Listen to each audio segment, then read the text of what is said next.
I think we're probably about ready to get underway. Shut off, we're gonna have more.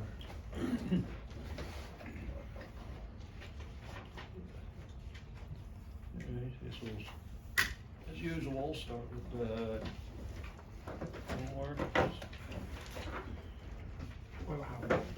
chapter 4, right?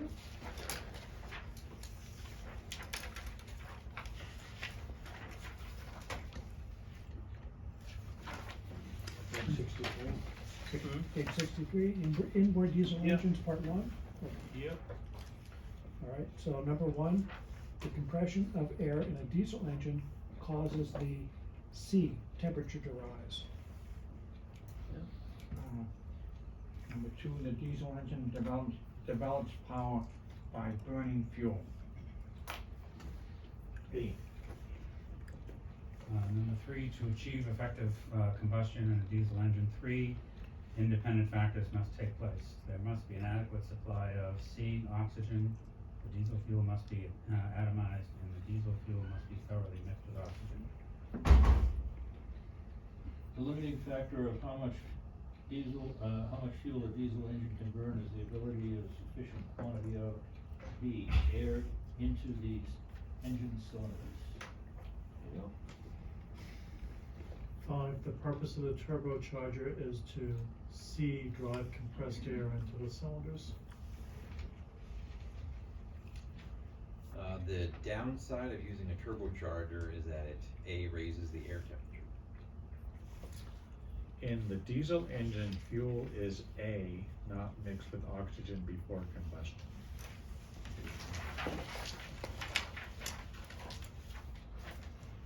Sorry, I got that one wrong, hang on, 1 second. I actually have a question Yeah, about that. that's the one I think I mentioned last A week. little I ambiguous. don't really agree with that. Because the fuel has to be mixed with the oxygen before. Yes, and the it does. compressed oxygen before it can be in there. Yeah, I think I mentioned last week that Yeah. for the purposes of the test, that's what they wanna hear. It's More paragraph- correctly would be the fuel. Paragraph 16 again? Yeah, paragraph Is- 16. They're basically saying there's no carburetor, right? Yeah, basically the fuel is, it has to be mixed with oxygen to burn, but it is not mixed with oxygen prior to the burning event. Being injected. Yeah, I mean, it's injected at the time of combustion. So it's a little, like I said, that, I think, I really don't think that's a correct statement, but for the purposes of this course, that's what they want. Okay, 8, an intercooler is simply a heat exchanger fitted in the air supply. D. Number 9, modern diesel fuel injection systems can be divided into 2 basic systems. The Is number 8 C or D? Number 8 is D. Okay. Can you go over that? Or, The key to that one is it says the intercooler, which indicates it's for the incoming air, and that's on a turbocharged engine. Oh, okay, I'm thinking water. well, because the last sentence in 15 says, on others, there's a separate raw water supply that furnishes the cooling water to the heat exchanger. And they're talking intercoolers. Yeah, I mean, intercooler is a heat exchanger. What is? It's just a water to air instead of water to water. Water to air. In other words, it's So it's using cooling, water to cool the air. it's cooling the air by using Raw water. Is that C? but it's on the air supply But to it's the on the engine. air supply of the engine. Mm. It's it can be a little confusing because we're not talking about like indirect cooling systems. We're talking about incoming air to the engine. Yeah, you're Right. Yeah, I see what you're saying. There's a sentence that says this is accomplished by the use of the intercooler, which is simply a heat exchanger fitted into the intake manifold. The cool air of the intake. Right. But it's also Yeah. fitted to the raw water supply to cool it. In the case of the The intake. purpose is to cool the, is to It's to cool the air. cool the air, but it's also connected to the raw water supply, yeah. It's a trick question. It's both means add it, it's both means add it.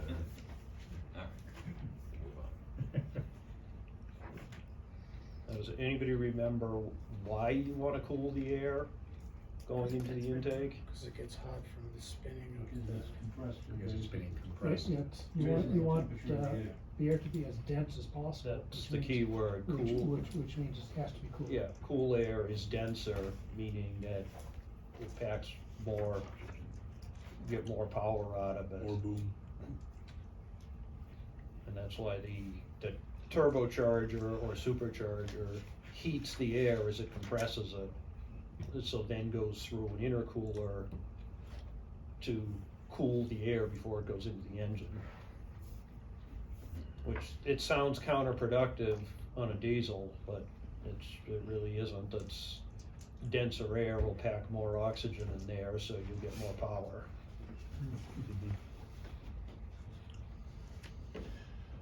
Number 9, modern diesel fuel injection systems can be divided into two basic systems. The C, indirect and direct injection.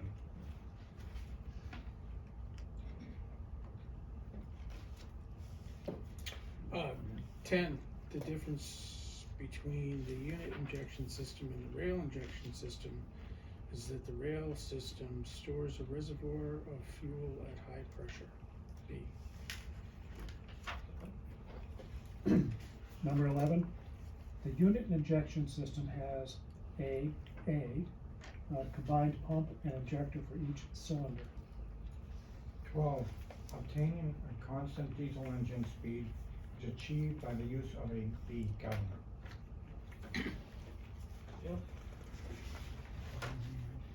I think we didn't get to talk about governors last time. I think we No, stopped we just stopped before right that. at that point. Okay, yeah, I was gonna ask if you could go over that, 'cause I didn't understand that part at all.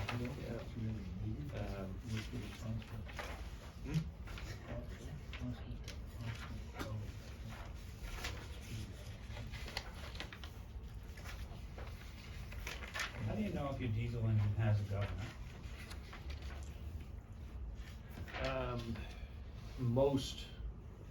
Most do. Do. Yeah, it's, generally it'll be built in, in a lot, on small diesels, it's generally built into the injection pump.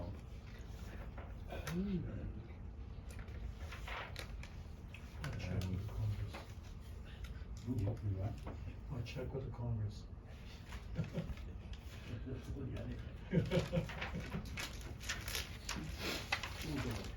What page did we leave off on?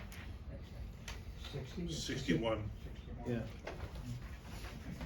Yeah, cause the governor's in 62.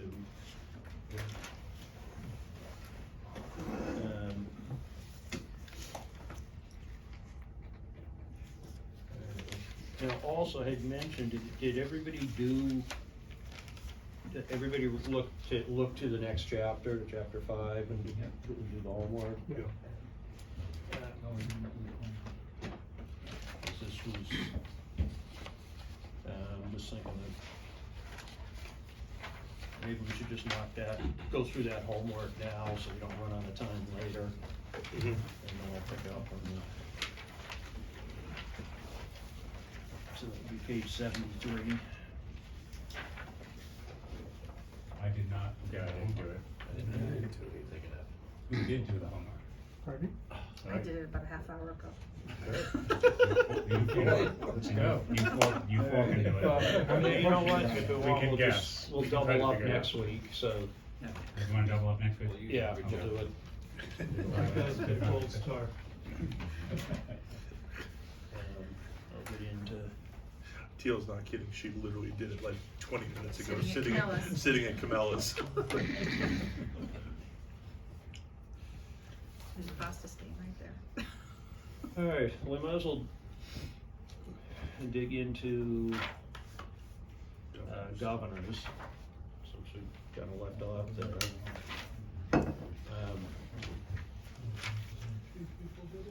Basically, governor's purpose is to govern or control the speed of an engine. And it's particularly applying to diesels, where you want the engine speed to remain, you want the engine to remain at an optimum RPM regardless of the load on the engine. So basically, the governor works on a principle of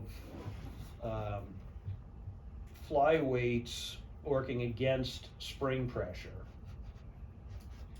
And basically the throttle, your throttle control will generally adjust tension on that, it will add or release tension from that spring.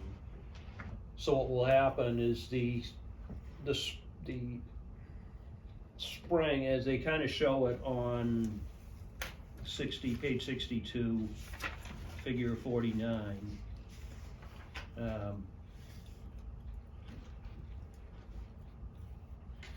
they're calling the fuel rack is that's what's actually attached to your fuel control, basically to control the throttle of the engine. So you're whenever the engine's running, there's constantly a balance between, as these flyweights are trying to fly out from centrifugal force, being countered by the pressure on the spring. The spring is trying to hold them in. So by adding more pressure to that spring is going to make the flyweight, meaning the engine's going to have to run to a higher RPM in order to overcome the spring tension with the flyweights. Is the governor inside of a housing? Oftentimes it's built into the fuel injection pump itself. Oh, that's it. So it's not something you see. And I say oftentimes, you know, I suspect I know there are separate governors as well, that there's mechanical linkage between them. And you said that the throttle Lever is lever will control tension on that spring. But what's going to happen is, if you set the engine, set your RPM at 2,000 RPM, and then you increase the load on the engine. A better example would be climbing a hill in a truck versus a marine application. But you're going uphill, now you need more power.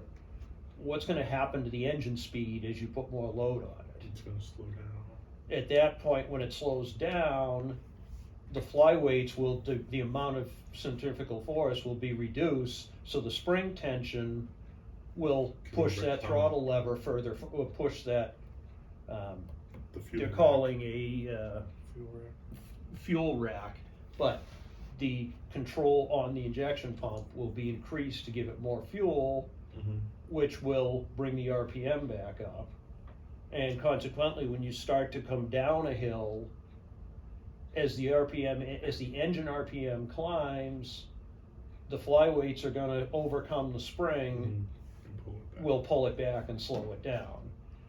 So basically, your engine RPM is a constant balance of the flyweights against the spring.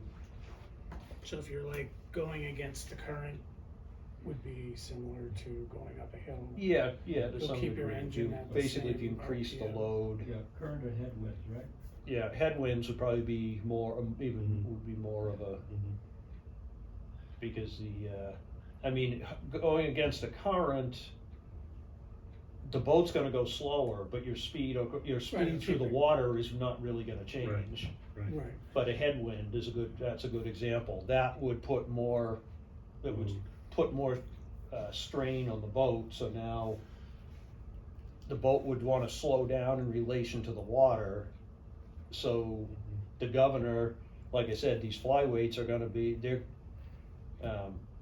the spring tension's gonna start bringing them in from the centrifugal force, and they're not gonna be happy about that.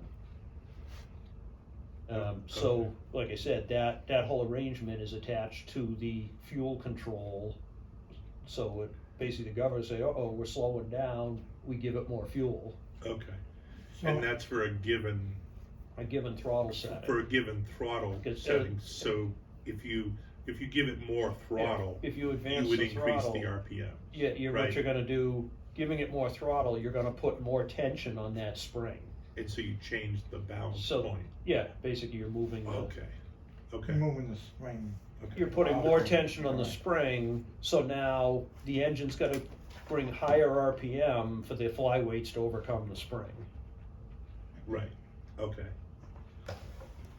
So that's, like I said, that's the throttle control that you have your hand on basically controls the amount of tension on that spring.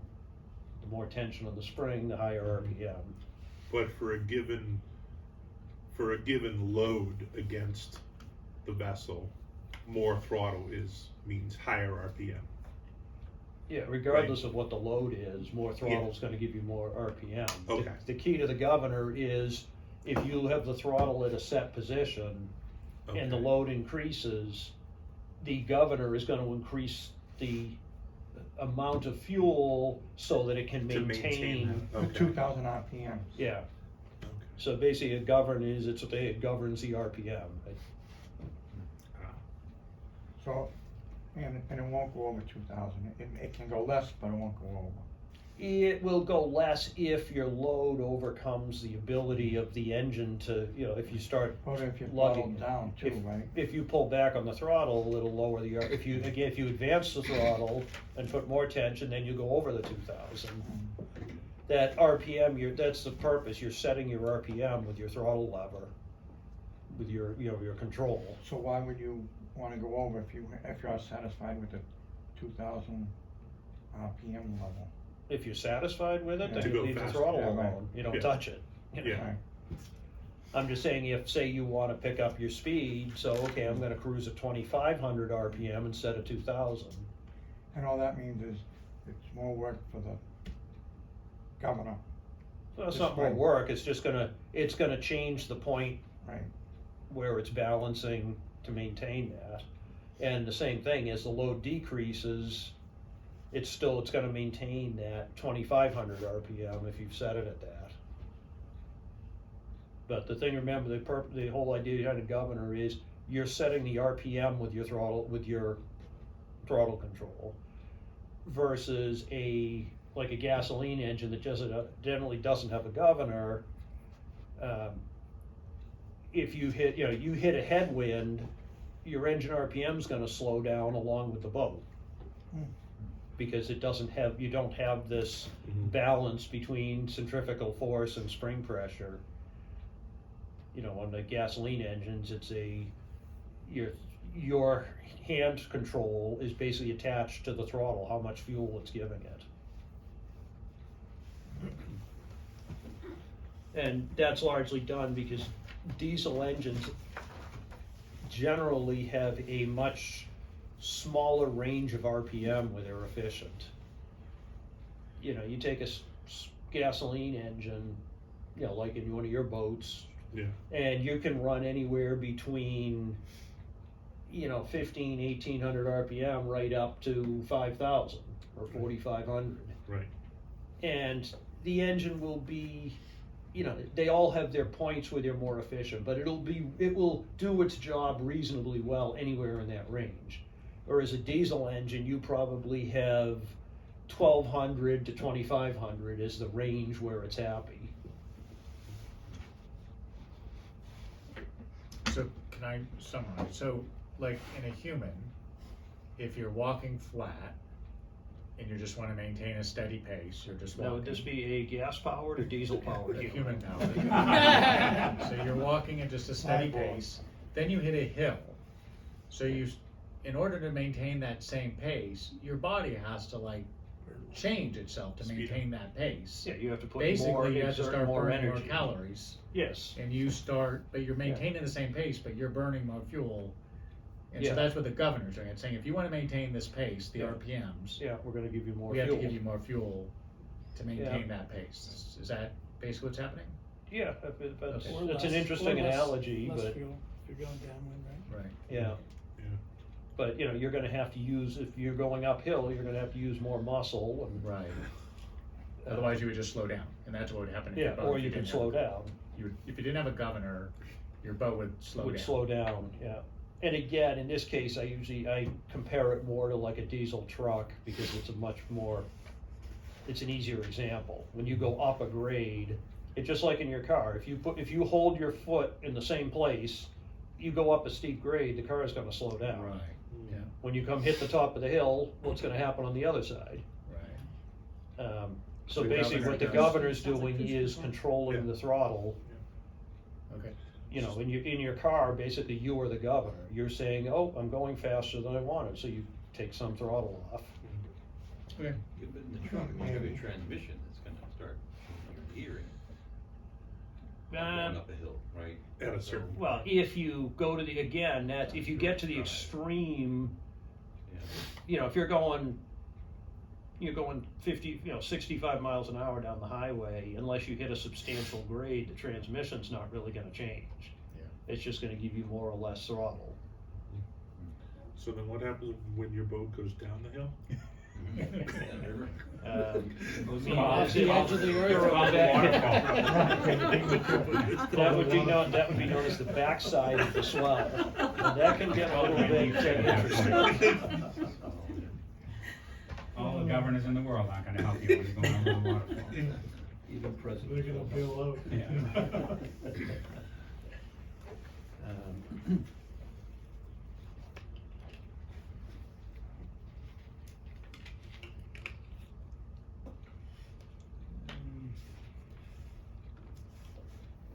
Alright, so I mean, do you basically everybody have an understanding now of how that governor works? Yeah. The more modern diesel engines do not have a mechanical governor, it's all controlled by the computer. The next It's just thing, confusing, cause when I read it, I'm like, well, then what does the throttle actually do if you Right. have this? Like, Yeah. like, it made me think like you start a diesel engine and it goes right to a certain Yeah. RPM and that's it. I'd be like, this makes no The- sense. Yeah, just maintain the basically, you think of the throttle as your wife, the one that's telling you what she wants to happen. Now, your process will be a little bit Basically, different, I'm your sure. throttle input is telling that governor what you want it to do. Right, it, And it changes the point, it changes the the RPM. balance point. Yeah. Yeah,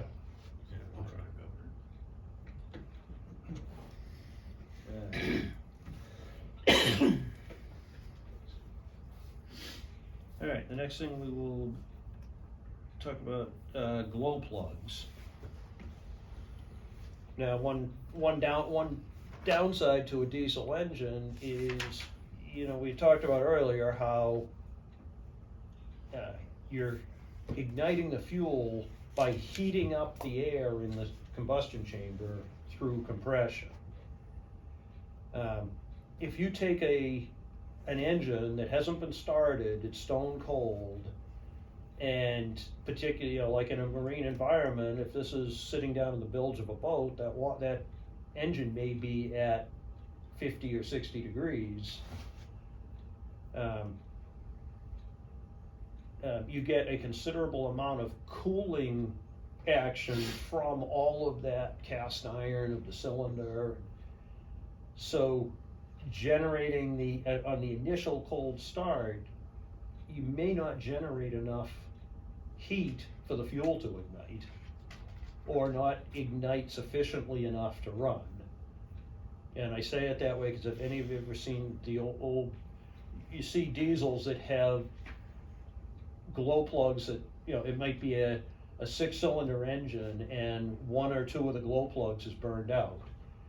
So trying to start it, eventually you'll get it started, but it's gonna smoke and it's not happy about it.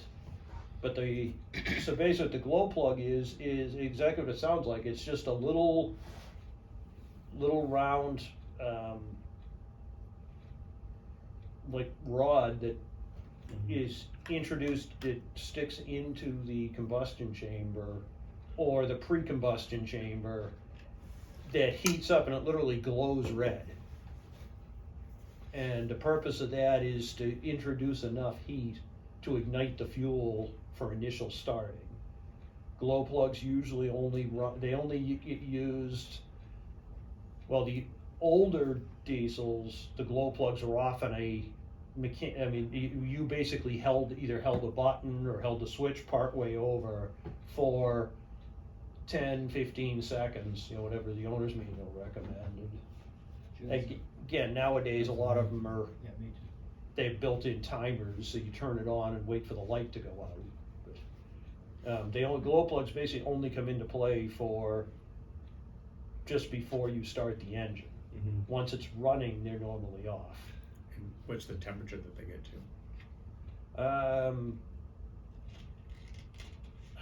I'm gonna say 12 or 1400 degrees, basically glowing enough to glow red. I don't know exactly So what that nowadays, is, but- do you explicitly have to turn them on, or like in modern Modern, diesels, do they modern just? diesels, a lot of them are, when you turn the key on, you get a wait light for 10 or 15, and that wait light is usually for the glow plugs. Okay. But like I said, the older stuff, you know, I have an old Yanmar tractor that there's literally a button you gotta sit there and hold and count to 10 before you start it. Okay. When I was growing up, everybody plugged their diesel trucks into the house. Yeah.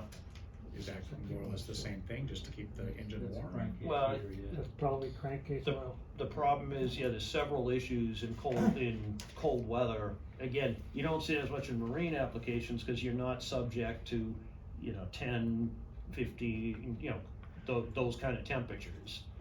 But that was twofold. One was, yes, you're preheating, you know, the block is warmer. But secondly, what happens to oil when it gets cold, particularly last weekend, you know? So they might have still had glow plugs. So they would generally still have glow Yeah, okay. plugs. The other thing I found is that the older diesels tended to be kind of cold-blooded. You'd start one of those up and you'd be 20 minutes into your ride before you got heat.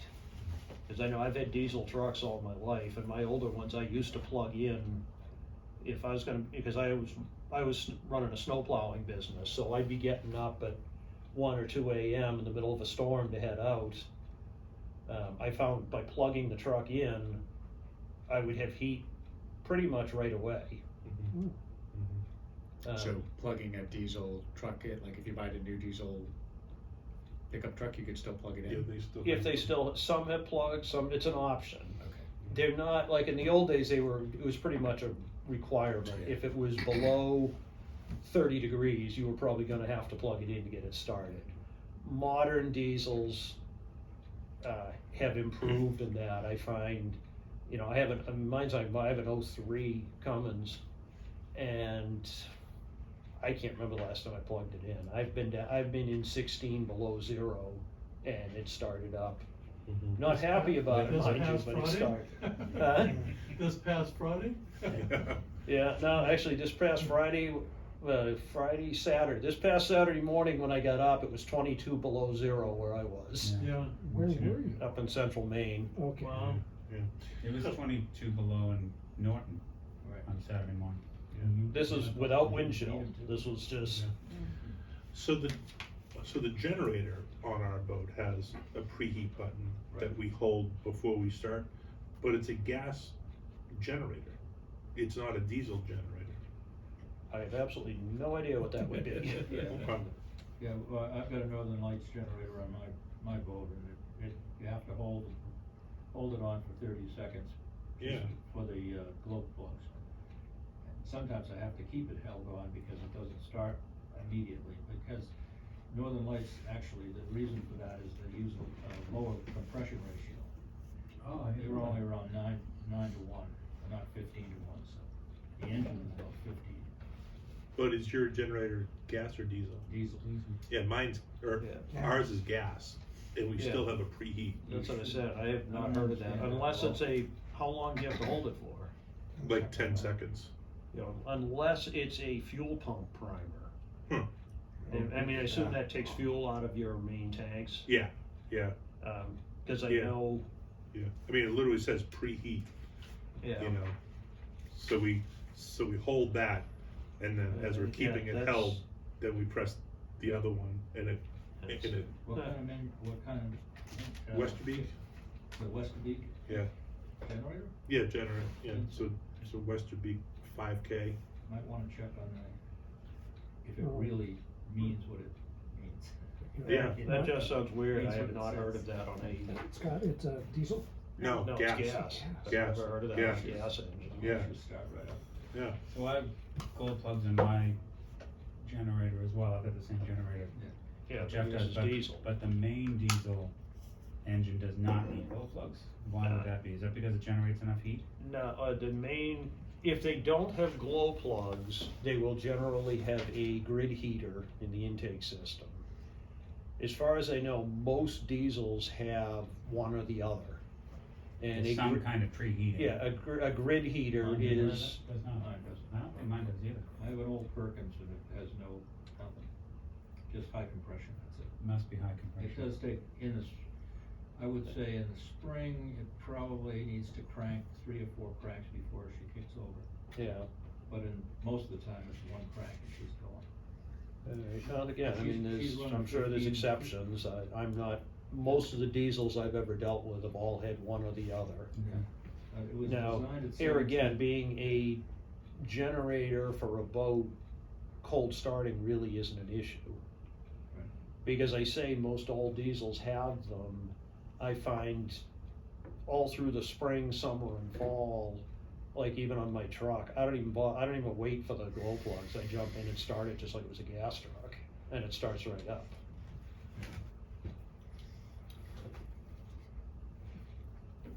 So I was confused by the first sentence, but I think you kind of said some low compression diesel engines employ glow plugs. Up until this point, we were learning diesel engines are high compression.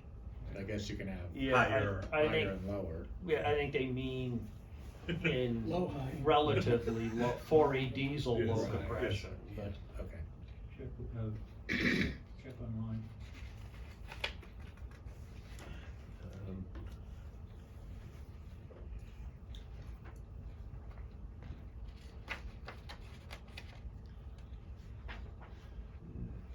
But yeah, that is interesting, that's something I'll have to check just for my own knowledge, I was always under the assumption that diesels had one of the two, but I don't know, maybe that may be incorrect. But anyway, that's, the purpose of them is to preheat. And how do you know if one of them has failed? Do you just kind of sense it and then check it? Like, how do you? Generally, the first tip-off will be, it's harder starting than normal, Yeah, because you're starting on one less cylinder. right. And depending on, I mean, if you have an 8-cylinder engine, you can lose a glow plug and really not even notice it. Right. If you have a 2-cylinder engine and you lose a glow plug, you're probably gonna know, you may or may not wanna So start. how do you test which glow plug is out? Basically, the easiest way is with an ohm meter, multimeter, and you just check the resistance. Normally, a dead glow plug will be open, will be infinite. You'd have to pull it out. No, you basically just take the connector off it and check, cause it grounds to the engine The block. engine, right. So you just take the connector off it and put a multimeter Mhm. That's the injector. on one side on the block and one on the, And you wouldn't Post. get any resistance and you'll because it's get, wide open. yeah, it'll be wide open. Infinite resistance. And Yeah, glow Yeah. plugs, generally, they're heater elements, so they one end usually, or the other. they usually have a lot of resistance. Yeah. And again, the easiest way is to check, if you don't know, you can oftentimes look up what the specific resistance is supposed to be in the service manual, but short of knowing that, you can just compare all of them.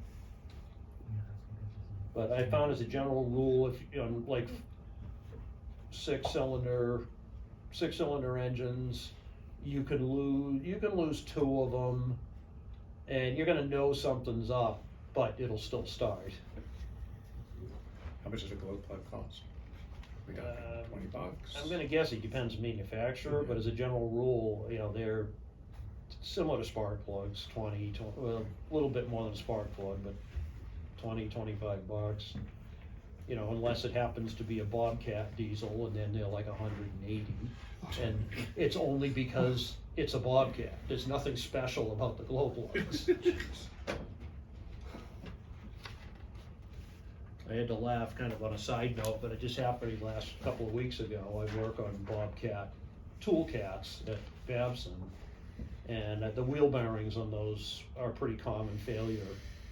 And I had to do one the other day, and I pulled it out, and then I leave Babson and go to my shop, and I had a Chevy Colorado truck come in for a front wheel bearing, and I pulled it out. I was like, this looks identical to what I did a couple hours ago. So I took the old bearing back to my shop. I took the old from my shop back to Babson. Put the two, those are identical. Then I read the numbers, and they're Timken bearings, and they both have the same part number on them. Jeez. The wheel bearing from Yeah. Bobcat Yeah. was $680. The one for the Chevy truck, which was, granted, I didn't get it from GM, I got it from a parts store, was $112. And they both are made But by it's a Timken bearing, yeah, it's the same. And they had the same part number. And they had the same part number. So needless to say, I now have 2 spare bearings from the auto parts store on the shelf at Babson. Yeah, jeez. That would save $20. But that's one of those Babson's things probably which brings hurting for me, in the marine environment, you know, I have to qualify that it is the same part, and I verified it by the manufacturer and part numbers. But it brings you to the point that you gotta be careful on marine engines, because there's an awful lot of parts, as we've talked before, the engine, most of these marine engines are automotive engines that have been modified for marine use. And a lot of the automotive parts they may fit, they may work, but they're not the same part. That's why Joe said no shopping at Harbor Freight. Yeah, or even your local AutoZone. It's because it's tempting, you know, if you have a starter or an alternator go bad, Yeah. particularly like a starter. You know, a Chevy starter is a Chevy starter, Yeah. no matter what it's in. And the marine starter for Mercruiser may be, I'm just throwing numbers out, maybe $400. And you're looking at, geez, I can go down to AutoZone and it's $79 for that starter. The marine starter is going to have anti-flash or screens in it so that it's explosion proof. The AutoZone starter won't. And to look at the two of them next to each other, you're not gonna see it. That's internal. And it scares me because people do that all the time. They'll go to the parts store. I'm not paying the marine a price for that. Starters, alternators, distributors, all of these are the same parts, and the automotive ones will work, the engine will start. But, you know, God help you if you have a fuel leak or something. Well, So you anything gotta be with very wiring- careful. Yeah, anything with wiring too, I found that the wiring connections are better and, you know. Yeah, and it's also corrosion resistance. you're not gonna get the There's you just have to be really careful. I'm not saying that there aren't some automotive components that are the same, but unless you absolutely know, it's generally not worth the risk. It's okay though, Bobcat. Huh?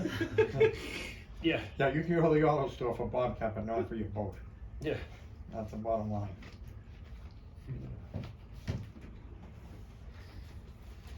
Alright.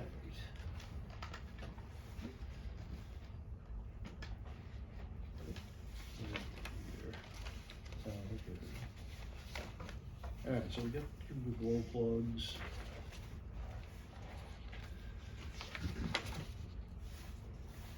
Alright, we'll get on to part 2.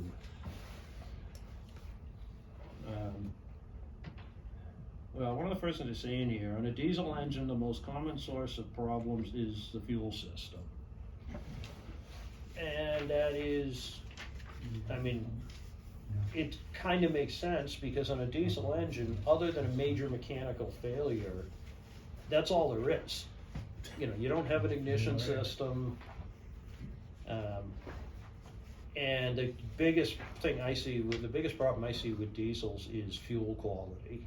It causes, you know, probably 90% of the issues with diesel engines. The injection systems are incredibly high pressure, so consequently the orifices that this fuel sprayed through, particularly in the injectors, is minuscule. So the tiniest piece of dirt or debris will create havoc. You know, I can't stress enough that with diesel is pay attention to the fuel filters. It's not worth neglecting the fuel filters because the end result can be astronomically expensive when you have to start getting into rebuilding injector pumps and injectors.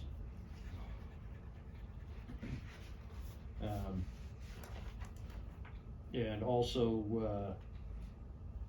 water is another issue that you know, which again kind of comes down to, well, most, as far as I know, most diesel systems will have a water separator as either part of the fuel filter or multiple filters.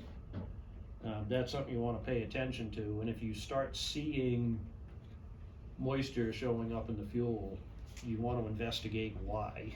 Where is it coming from?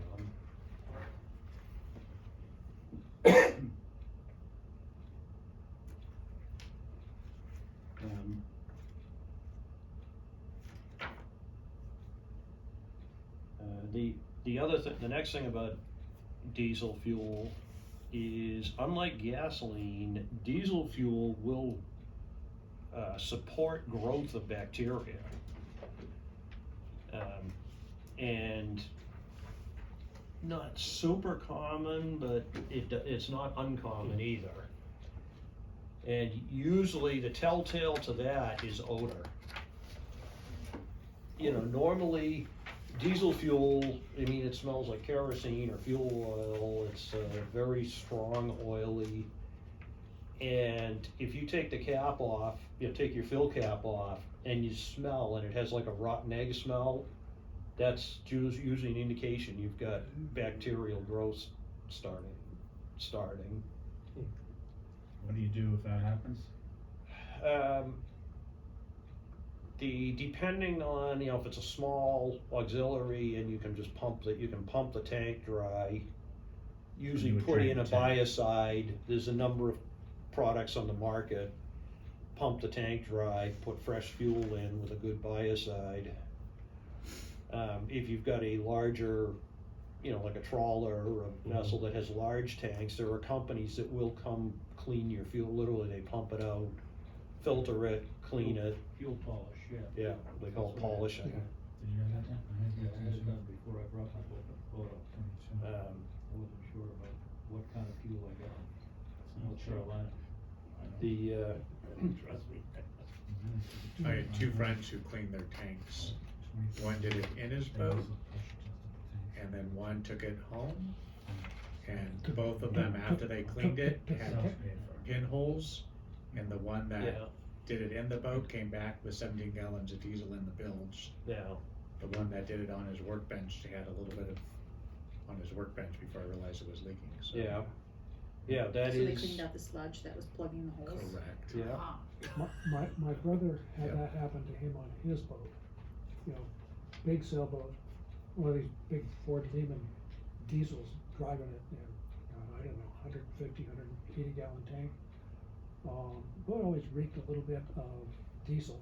He finally had his tank, the fuel polished, and it turns out that the sludge was plugging the leaks. Hold the tank together. Yes, it's like if the termites let go, the house falls down. I didn't get those leaks. What? They're stainless steel tanks, I don't know, but I guess just Well, age, I don't know, maybe stuff no in idea. the, How old are they? it was like an 80 boat, the Yep. 1980s. Yeah. So maybe You the- said they're stainless tanks? I don't know. Probably I not thought- stainless. Probably Probably steel. though. Cast Steel. iron, Cast iron or steel. Cast iron. 1980 version, yeah. But, yeah, steel, Maybe replace it with And stainless. that's the real, that we burn gas so fast. You know, Hardly hits the tank. It doesn't have time to go bad. Well, I mean, I don't remember the last time I put any fuel in my tank. I mean, I got out once last year, twice the year before, but still. I hate people like you. And this is a 30-gallon tank.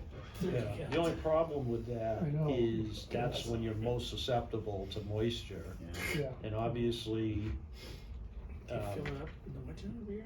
water is heavier than fuel, so the water's gonna sit down on the bottom of the tank. yeah. Um, Rusted out. Would burn more than that, just getting to the gas dock. Yeah, well, I understand, Rusty, I'm just like, I'm gonna see what I can do to go investigate things. yeah, Certainly gonna go I mean, take a Don't sample. broke what, don't fix what's not broken. every, you know, depending on how it's installed, unfortunately, fuel Oh. tanks are usually an afterthought as to where they're gonna put them in an awful lot of boats. They don't come out easy. No. It'll be a It's a bitch first getting thing. that. But, well, the key is, do you have an inspection plug Put chains on or it. port on the tank? No, I'd have to- Because I have I myself have a, in 1988, Bayliner, Mhm. 28-foot express cruiser with an aluminum tank in it. Yep. And I didn't use it for 10 years. Yep. And so I'm thinking, okay, I'm open, and that's, you know, it's a 100-gallon tank. I'm like, I don't really want that to let go.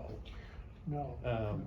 So I was prepared, the problem is like in my boat, it's not a particularly valuable boat, and removing the tank involves cutting bulkheads out, you have to pull the engine out, cut the aft cabin, I mean, it's a huge, huge project. Yeah, really. And Uh, fortunately, they do mine, I got in there and found there are inspection ports.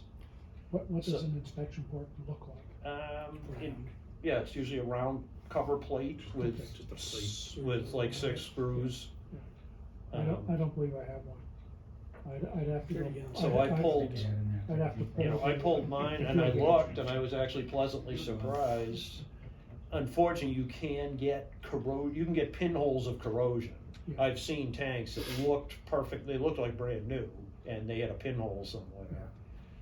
But, you know, I don't know what else you can really do. To me, I did my diligence as best as I could. Right, right. And knock on wood, I didn't have any problems, but that's always a big concern, Yeah. especially if you've got a big tank that will let a lot of fuel. I actually had a guy I know at my marina had the same boat I have, only it was about 2 years older, and his tank let go, he filled it up, it was on a mooring, and he came out and smelled gas. They opened the bilge, and fortunately, he was smart enough to look before he turned anything on. Boy. And the whole It's expensive. bilge was full of fuel. Hmm. And then, once you have that situation, nobody wants to touch it. No one wants to get No. involved with it. Yeah, for sure. Pump it overboard. Yeah, bilge pump, the explosion-proof bilge pump? Yeah.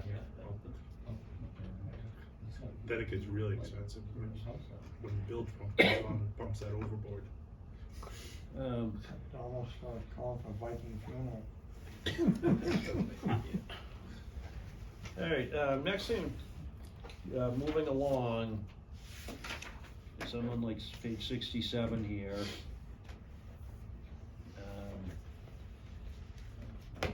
Anytime you're servicing the fuel system of a diesel, fuel filters or injection system, the system will need to be bled in order to get the engine to run again. If it's feasible, when I change filters, I usually try to fill the new filter with fresh diesel fuel. In other words, if I'm servicing diesel filters, I'll bring a 3-gallon can of diesel fuel, fresh fuel. Yeah. And I try to fill the new filter before I put it on. This is another thing, different manufacturers have different procedures. I know like the Cummins engines have a manual lever on the fuel pump where you can actuate the pump without starting the engine.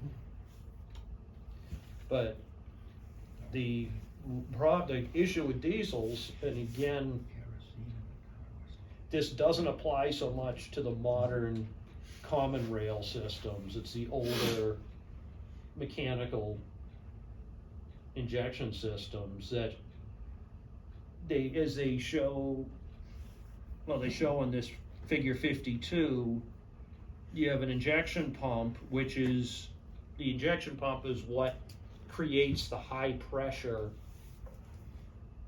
for the injectors, and it injects each time that cylinder gets fuel. It's only the amount of fuel needed for that one combustion event, so it's just a tiny amount, and it has to go through the steel lines from the injection pump to the injector. And on these older mechanical systems, the injectors are actuated by the pressure of the fuel. There's no electrical connection. So the fuel distributor literally gives a little tiny slug of 1600 PSI pressure, which overcomes the valve in the injector and sprays out. But as I said, it's a tiny bit of fuel, so if you have air in those fuel lines, what's gonna happen? The air compresses. It's gonna compress the air, You don't get a spring. and Nothing happens. it will never open the injector. And hence, you can crank all day long, and if you've got air in there, the engine's never gonna start. And there's no place for the air to get out. And it can't get out because it basically what happens, the air acts like a spring. The next time the injection goes to, it basically just keeps moving that fuel back and forth. It's not actually pumping it. So do you have to bleed each? So what line? you have to do in the old, again, the old days as I call it, but the old diesels, what you would do is, normally the filters have a provision to prime them in some form. Most manufacturers have a provision of some sort to prime to fill the filters. But the lines from the injection pump to the injector, what we used to have to do is, like after we'd serviced an engine or done work where we had those lines open, you just loosen the lines in all the injectors. You just crack the nuts loose, and then have somebody crank the engine over. Or toggle that? And no, because that lift pump, that's Oh. only a lift pump. Okay. That doesn't do the hybrid. You have to turn the engine over. Yeah. So you have somebody literally try to start the engine, just keep cranking it, and with all the lines cracked, the fuel can come out, and so fairly soon you'll start seeing fuel weeping out. And when you start seeing fuel coming out, you just tighten the nuts while they're still cranking. And usually when you get 2/3 of them, it'll start to run, and then you can just shut the rest of them. Once the engine's running, they will actually, they'll bleed. The fuel's coming fast enough, it will overcome it'll run lousy, but it'll run, and after a minute or two, then it'll finally smooth out. So it pushes the air through. But basically, you have to bleed the air, and it's also, if you run a diesel out of fuel, you have to go through that same scenario. And again, the days past with the diesel automobiles, people would run them out of fuel, not realizing that's a trip to the repair shop generally. And it's not cheap. It's not just a matter of throwing fuel in it. Happened to me. Because I used to, years ago when I first opened my shop, VW Rabbits were huge. Everybody had those in Mercedes, and they'd get towed in they'd be out of fuel. And people would be, sometimes it took a couple of hours to get stuff out of the way to get to the injectors to bleed them. No picnic for you. Fix them. And no, it was. So Well, my- if you have a 4-cylinder diesel, and you got the 4 lines cracked, Yeah, and you see fuel coming out of 2 or 3, you don't have to worry about the 4th one? Is that what you're saying? So it'll push the air That's when you through? start closing it. yeah, well, you start closing it. Usually you'll start seeing fuel, they don't necessarily all come at once. You'll start seeing fuel, you shut them as you start seeing it. But Yeah, I've had take it engines Close off. where 1 or 2 of the injectors were in a real miserable place to get to. And I found you can cheat, if you can't, don't worry about those. If you get the other 4 or 6 bled, you can get the engine to run, and once it starts running on its own, it will work the air out of those last 2. So I know nothing about diesels, but I've owned a boat for 15, 18 years that's a diesel. Yeah. And every fall, the boatyard says, what do you want us to do, Mark? Winterize it, change the filter, and change the oil. Yeah. And 2 times, maybe 3, in all those years, in the spring, it'll start, and then somewhere along the way, it won't start. Yeah. And the boatyard comes out, and the guy's down below, and he's telling me to crank the engine, which sounds like what you're Yeah, he's probably describing. bleeding. Yeah, you may get an air Yeah. bubble in He didn't there. bleed it enough. But he didn't bleed it, but they still sent me another bill because I had the He bled filter your wallet. changed. You bloody well. He bled my wallet, He bled exactly. your wallet. Yeah, well, unfortunately, one of the problems with, one thing that I have seen, and I've seen this in automotive as well, if the filters aren't thoroughly bled, the engine will start and run, and even may run for a few minutes on the fuel that's already in the lines between the filter and the pump. You'll burn that fuel, and then all of a sudden it dies. Yeah. Now you have to go through the bleeding procedure. So if you're changing your fuel filters and you fill up the fuel filters with fuel, Yeah. chances are it'll start and it'll be fine, or? Yeah, it you- depends. The problem is on most applications, it's not necessarily possible to completely fill the filter. But then you'd have enough air in there that you'd have to bleed it. And yeah, and it's quite common, again, I keep referring back to the trucks because I don't have a lot of experience with diesels in marine. I have more with automotive. Mhm. But the most common scenario, and this happens all the time when I do filters on trucks in my shop, is you get them, you get them as full as you can.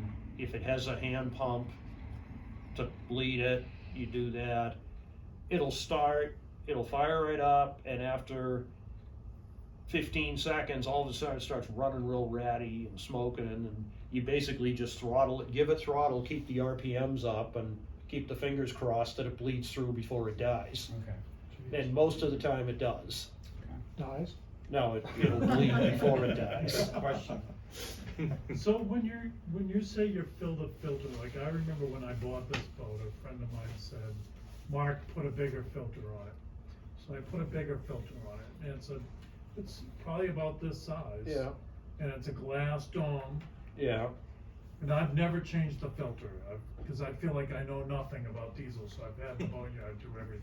yeah. So, when you say fill the filter, are you taking that dome off, taking the old filter out, putting a new filter in, and Yeah, filling filling the that, dome literally, yeah, physically filling that glass bowl with fuel? with fuel. That's not the oil water separator, is that no? Either one. Well, You know, The they hole keep, in the bottom gives you an indication If- of water in the system. yeah, the glass, the red nice thing corners about are the different. glass ones is you can see if you've got water. Water separators are different than fuel filters. Right, yeah.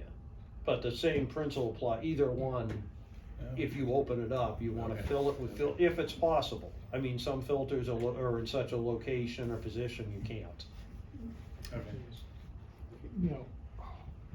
Previous owner earned his living as a diesel mechanic for a while.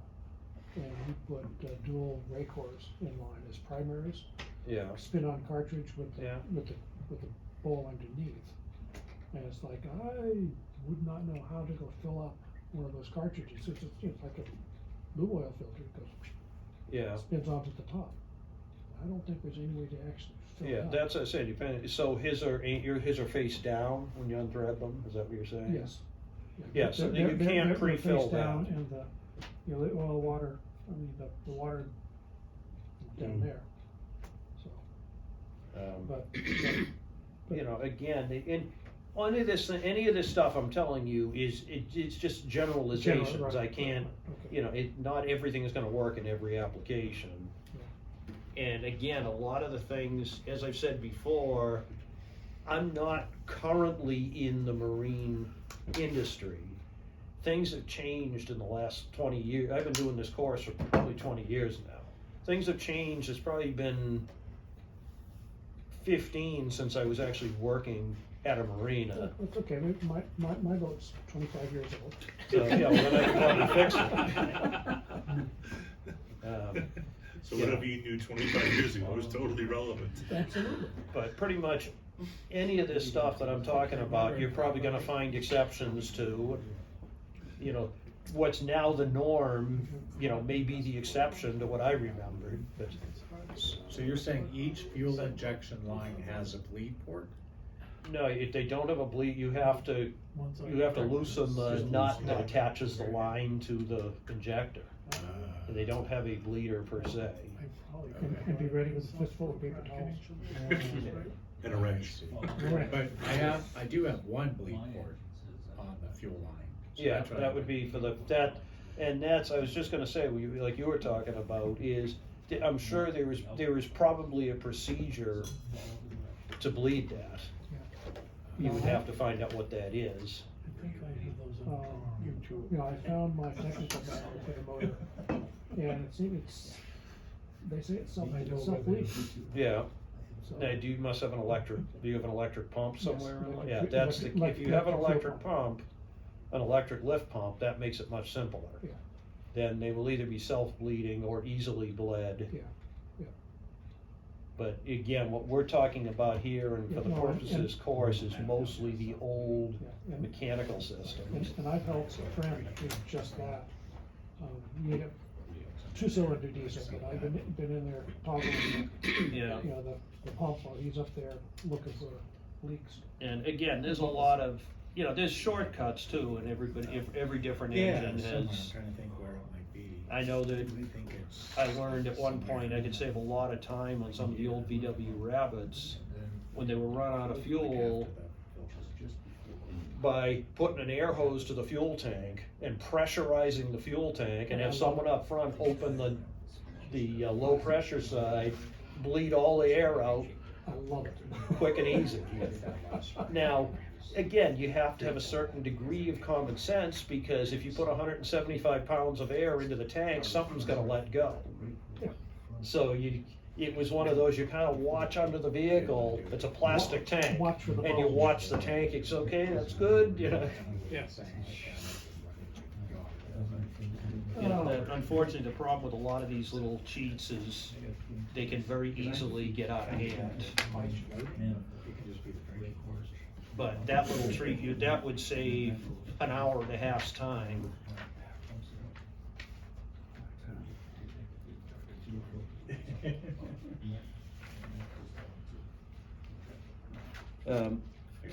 The other thing to be aware of, if you're ever playing with these old school diesels, or actually even the common rail, is the pressures of fuel. When you're, especially even when you're cracking lines and stuff, that fuel coming out, the pressures that's coming out of will permeate your skin. You gotta be very careful about your proximity, and, you know, if you're messing with that, if you're not sure, a little a soda can, put something to block between you and the line. You know, like I said, I've cut open soda cans, and even I've done that just because I didn't know what to expect. Just unwrap it. Yeah, and just kind of put it across so that you get your wrench on the other side. Yeah. Because that can have nasty results if you get diesel fuel under your skin. Don't even wanna think about it. Yeah, I actually experienced it once with hydraulic fluid. I had a hose blow on a machine, and I was fortunate, and it was just a little tiny, I hardly got any, but, I mean, blew up. I mean, it looked like I had, it looked like I had messed with a bunch of hornets or something, because it all blew up, and like I said, it was only like 1 or 2 spots that it got me.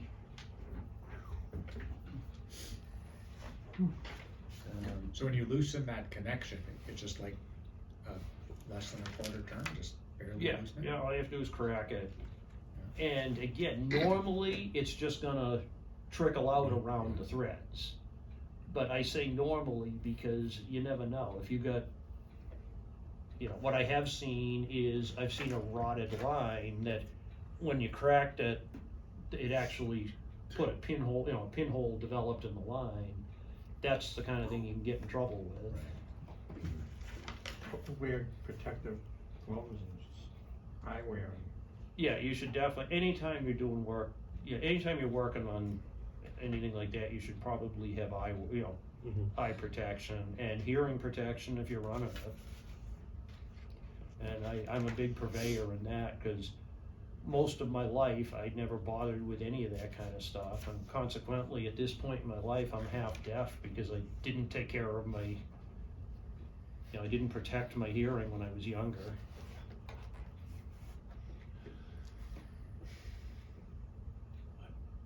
All right, moving on.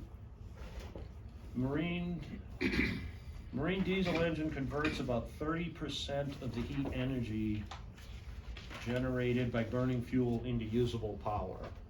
You may want to remember that. You might just see that again sometime. Already did. In fact, I think I started to mention, I couldn't remember the percentages. But it is interesting that 30% is usable power, about 35% goes out with the exhaust gases. Yeah, it's question And- 6 in the homework. And that leaves about 35%. Circle. Then you have about 35% going out through the cooling system. We read that homework?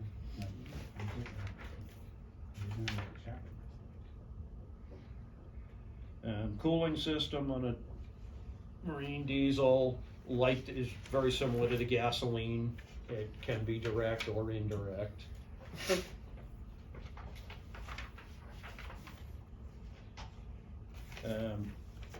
And then we had talked about a thermostat to control the temperature of the engine. Tends to be, it's actually more, it's a little more important than a diesel, because diesels don't, the efficiency of a diesel is considerably affected if it's not running up the temperature.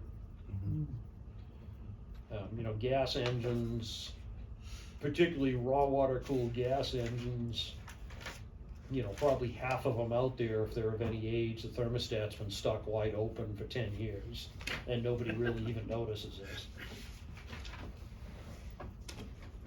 Yeah, I wasn't sure why they had the cooling system and the lubrication system, because essentially it's the same Yeah, as a gas basically engine. is, again, a diesel engine's why there's not a huge amount on it, because it's, other than the fuel system, a diesel engine is pretty much the same, all the principles, everything's Yeah. the same as the gas engine.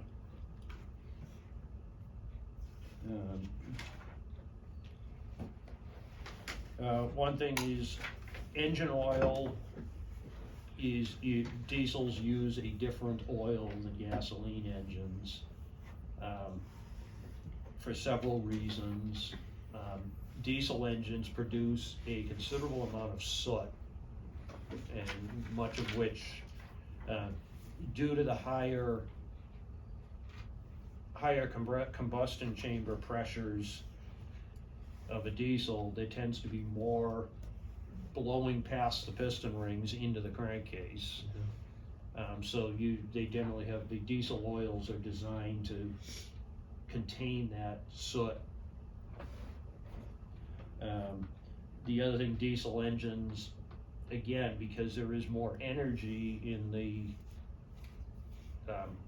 produced in the combustion, the engine bearings take more of an impact. They have to, in other words, they need a oil that has a higher film strength to combat that added load.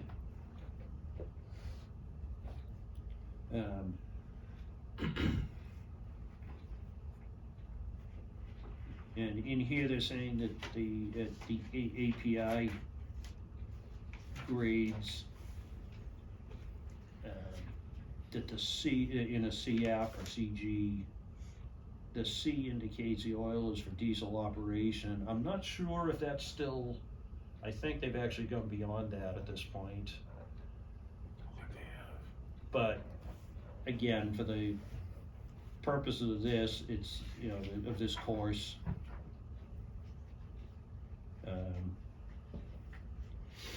and again, in considering the viscosity, you know, look at your owner's manual. You know, I keep referring back to that, but you know, they figured they built the engine, they were gonna know best what should go in it.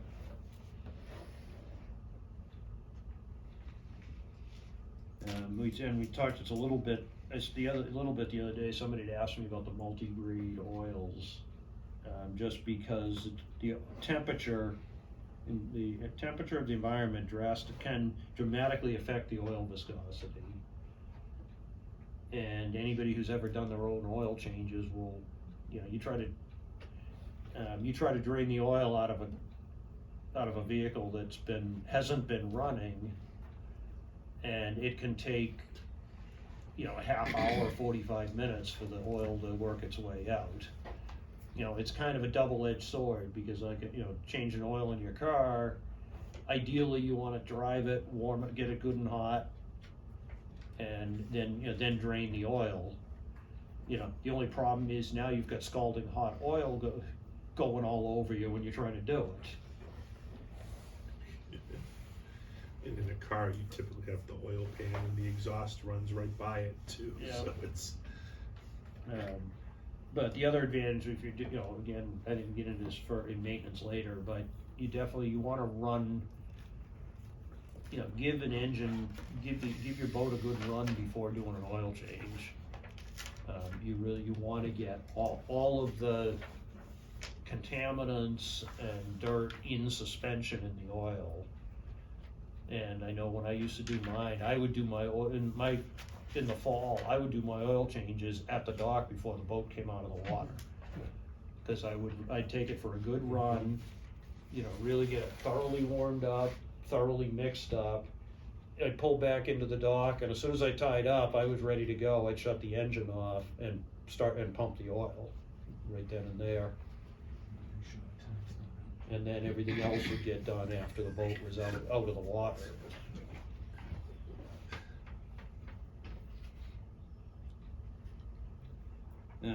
They also in here, they say you should check the oil level every time before you start the engine.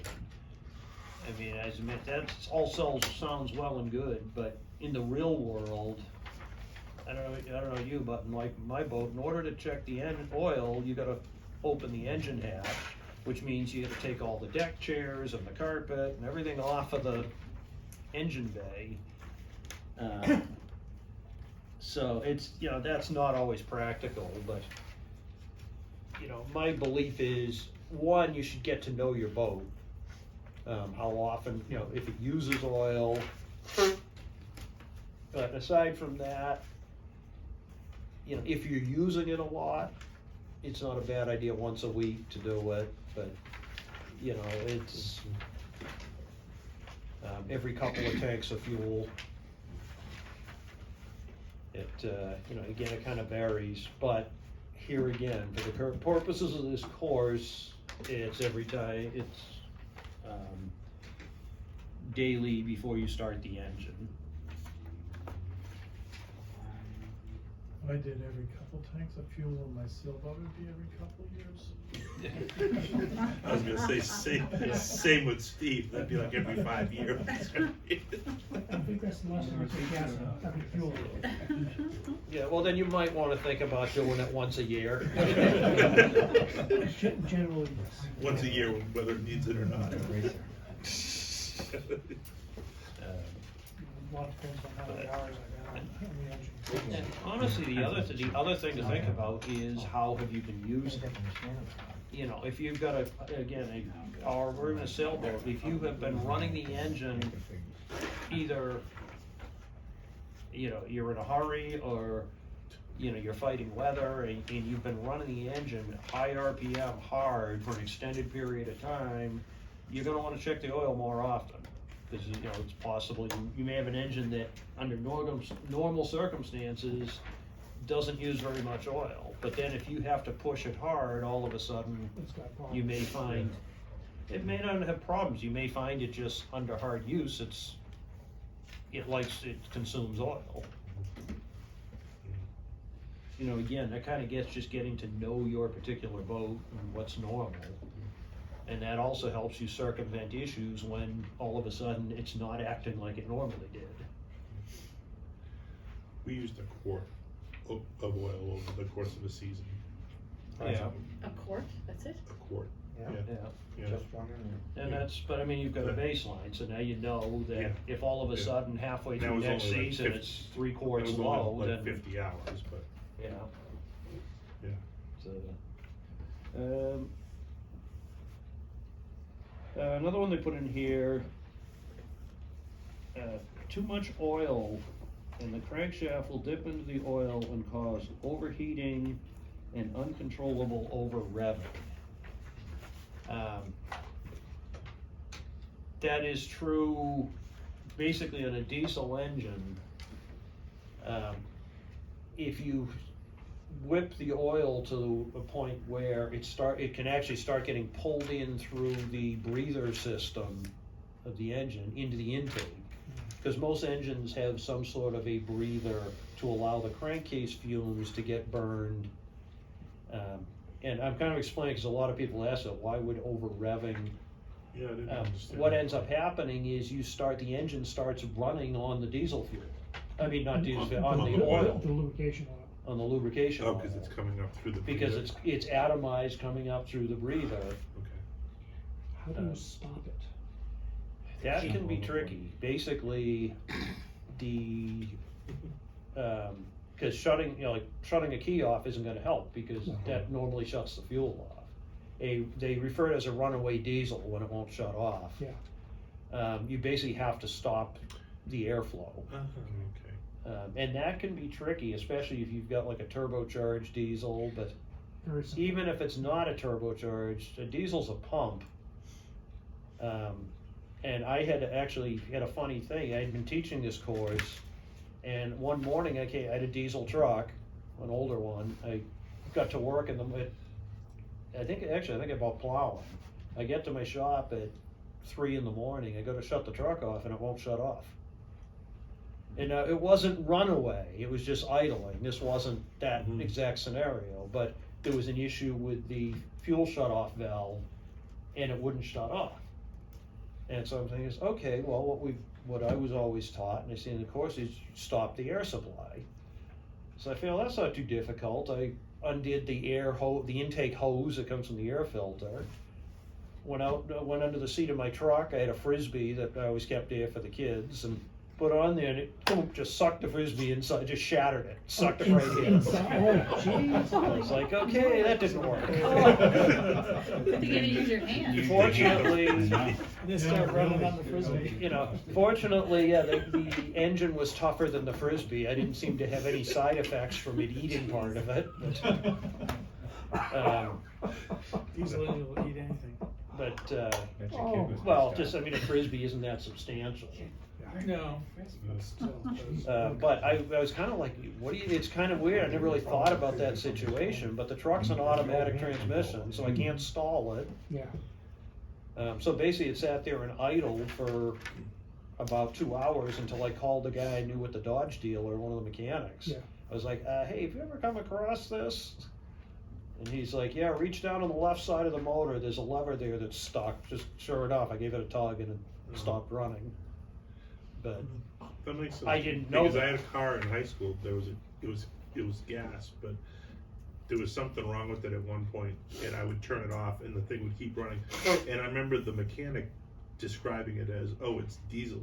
yeah, that's basically, now I mentioned that the other It's couple of octane. weeks ago, that that's not good for the engine, because gasoline engines are not designed for the, Right.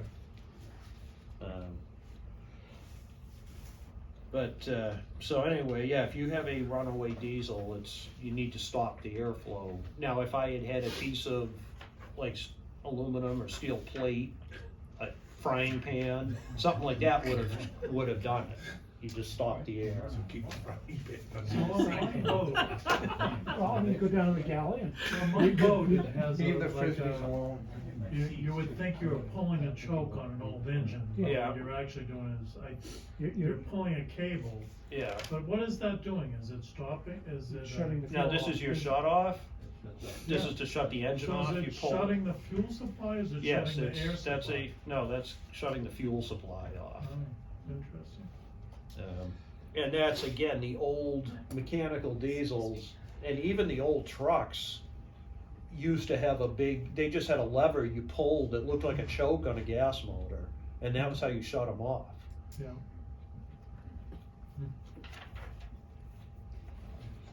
Does a real good job of it too. Yeah, as long as it's working properly, but. Until the cable breaks. Yeah, then there's Just always the happened. frying pan. It's not as big a deal if it's not a runaway generally means it's, high revving, oftentimes way more than it was intended to.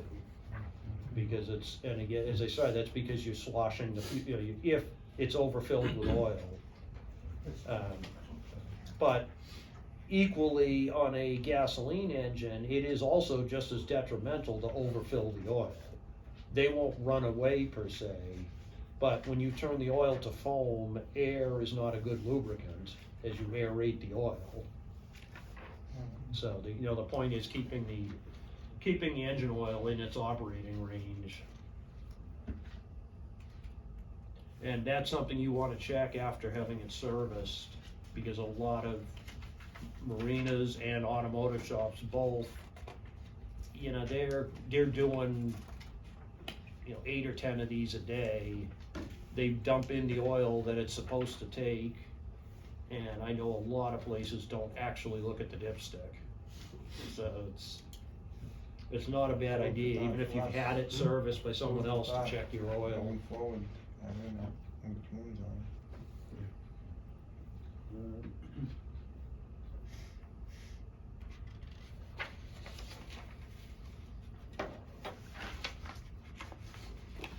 Now, when you say overfilling it with oil, I mean, by how much before it's really an issue?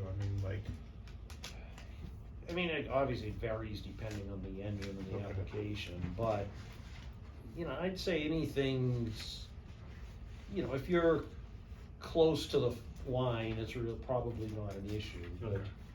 overfilling, and again, if you've got an engine that holds 5 quarts, you get 5.5, 6 quarts is overfilled. If you have an engine that holds 24 quarts, an extra quart probably isn't gonna cause a problem. Okay. Yeah. But I usually say, if you're a little more than an 1/8 of an inch over the full line, you should probably pump some out. Okay. Bear in mind, that's also, again, you may wanna look at the owners of service manuals, cause depending on how the engine's mounted, what are the parameters for checking the oil? Okay. On an automobile, it's on level ground. Yeah. Yeah, because ours holds 9, and when we did the oil change, one engine had 10 Yeah. quarts in it. Which one? The one you filled. Yeah. Yeah. The one that I told you how much oil to add, and I told you too much. I was being sarcastic. Alright, Wasn't that bad. We kept pumping it like, shit. It's not- alright, troubleshooting.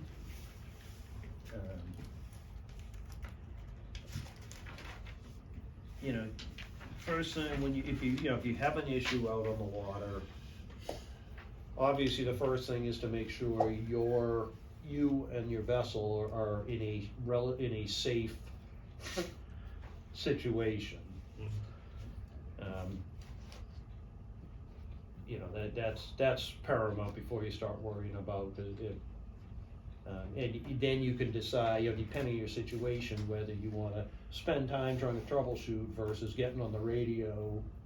You know, that's a call you make, but assuming you're gonna troubleshoot, and I tell, you know, the first thing is, and it says, right, check the obvious.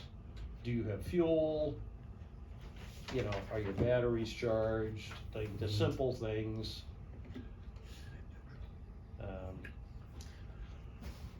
And going hand in hand with that is check the easy, the things that, you know, look at if you've got, again, as you pointed out, you have a clear fuel filter or water separator. Is there fuel in it? Is it, you know, is there water in there? You know, particularly if it's a diesel. You know, if it's a particularly small outboard, is the vent open on the fuel tank?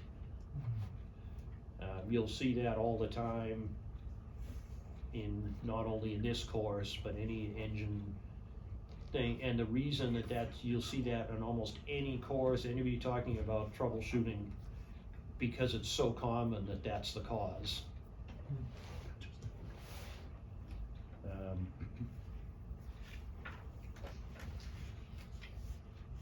And you know, it's kind of ironic, for years I've been teaching this course and talking about, obviously if the fuel cap vent isn't open, what'll end up happening is the fuel pump will pump until the vacuum in the tank equals the capability of the fuel pump, and then it basically runs out of fuel. And I've teached this for years. Well, I had a leaf blower, which I kind of modified. I got it, which was a walk behind. Turbocharged? It was a walk behind blower. It's got a Hemi in it. And, well, I got it with a blown up engine, and I happened to have, it was like a 8 horsepower or something. And I happened to have an 18 horse V-twin motor kicking around. And I figured, hey, why not? You know? Take a tree down. So I did, I put it together, and it worked great, but it would die after, you know, I'd start using it and it would run for 15, 20 minutes, and then it would start petering out, and I'd pull the choke half on, and then it would run for a while. And I fought with it. I was like, okay, I had gotten the engine for free, and it was a buddy of mine who gave it, there was always something wrong with stuff he gave, that's why it was free. So I literally spent years going through the ignition system, carburetors. It was it was just the tanks up high, there was no fuel pump. And after fighting with this for probably, I don't know, 8-10 years, because I could make it work, I could get, I could do what I had to do with it. And it turned out the fuel cap it didn't have a valve, but the fuel cap was plugged. Yeah. The whole time. That's all it was. That's all that was wrong with this thing. So you're still using it? Still using it? Yeah, oh yeah, I still use it. And it runs for a lot more than They 10 said to minutes. loosen Yeah, the once fuel I, cap on my well, I snowplow. actually found that even once I fixed that, it ran good, but I couldn't run it at full throttle because it would starve for fuel.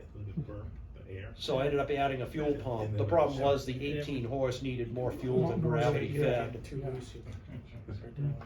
But, yeah, I mean, people laughed at me, everybody laughed at me when I built it, but I have 1.5 acres of yard and it's all trees.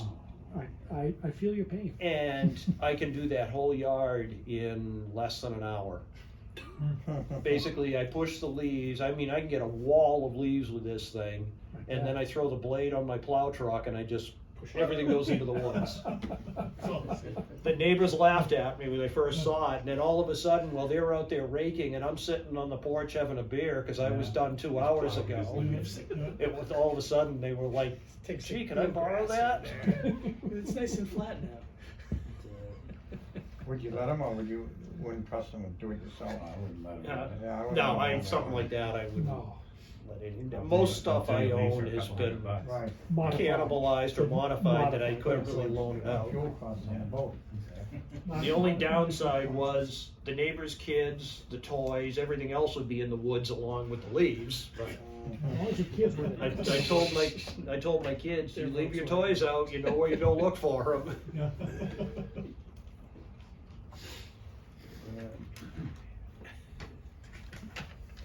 But anyway, the point of that was, here I am teaching a class, so, check the obvious things, and I'm not just occasionally, I mean, for a better part of 10 years, I ignored one of the most obvious causes.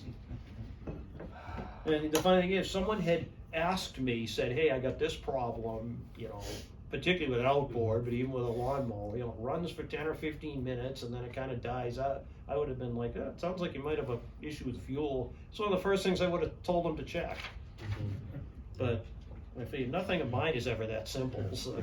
Or an air filter or something like that.